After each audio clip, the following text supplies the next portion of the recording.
What is the black pill and how can it be misleading for young men on their self improvement journey? To start off, the black pill is a community. If you go on Reddit, they probably have a subreddit of them talking about different issues they face. And it's mostly about their looks and how, you know, if they're not a certain height, if you don't meet a certain category, they're just useless and women won't like them. So they don't go and speak to women. They don't do anything to improve their looks and they cope and say it's all genetics. That's one big excuse you will see with these black pillars is they will say everything is genetic and you can't improve it. There's nothing you can do to improve. So they just give up and they will literally take people who are trying to improve and they will tell them there's no luck, you can't improve, there's no hope. And there's a quote here saying, taking a man's hope is a sin.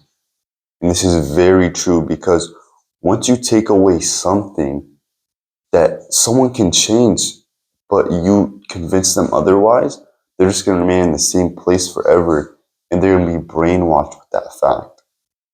So, yeah, they will convince you that you can't get more attractive, you can't get more girls, and it's all useless. And they just throw their hands up like, oh well.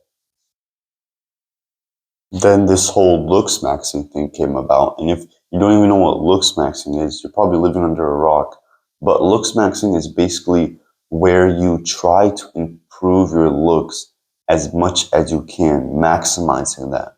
So maximizing maybe your head shape and based on your haircut, or maybe you clean up your eyebrows, or you try a new hairstyle, or your fashion improves, and you get a watch or something.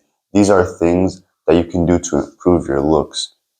And black pills will completely um, reject all of this because it doesn't fit with their narrative that, oh, you can't improve anything. But now we're seeing people who look very unattractive come up and they just completely have a transformation.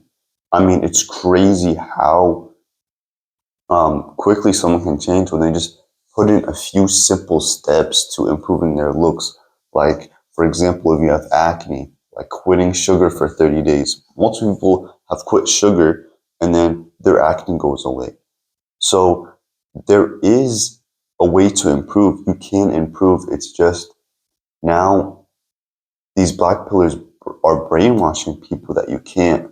And I think more and more people now are starting to realize that you can take initiative of your looks and your self improvement journey to make yourself better in almost every area of your life, not just your looks, but in particular, this is what the black pill is about. It's about looks and dating and why they can't get certain um, or why certain things won't work for them because they're different. They think they're different when in reality they're not different at all. They just need to focus on a few simple things, but they will completely negate this because they think that it's everything is genetic and you can't change anything. And this comes from a lack of beliefs, a self-limiting beliefs and insecurities. This is where this stems from. So being this way is going to come from things like maybe someone saying to you, someone said something to you in, let's say, like elementary school. They don't like you're ugly. They will take that and instead of improving themselves, they will take it and cope and say, yeah, they were right. They were right. Like, I can't, I'm ugly, I'm this. And once you say that to yourself, slowly, you brainwash yourself into thinking that is true. Because it's the same way with anything. If you go tell a fat guy, oh, you're fat, and you constantly tell him you're fat, you're idiot, they will literally say to themselves as a joke, but it's actually not in a joking way because they're brainwashing themselves that it's okay to be fat, and we know it's not. So that's how these beliefs will form usually. And if you can take that And instead of using those beliefs as, let's say, I'm ugly or something, you take in like, okay, I might be ugly, but let me just improve some things. Let me try some things out and see if I improve at all. And that's where it starts. It starts by, little improvements. And eventually, you're looking at yourself and like, okay, I look good. You don't have to have a 10 out of 10 crazy face and stuff like all these influencers are telling you need to have. You don't have to have a crazy 10 out of 10 jawline and stuff. Like those are unrealistic standards, and we don't want to get mixed up between unrealistic standards and setting standards for ourselves. That's where probably this community gets mixed up with the unrealistic standards that they see on social media with the dude with the 10 out of 10 jawline and the crazy physique.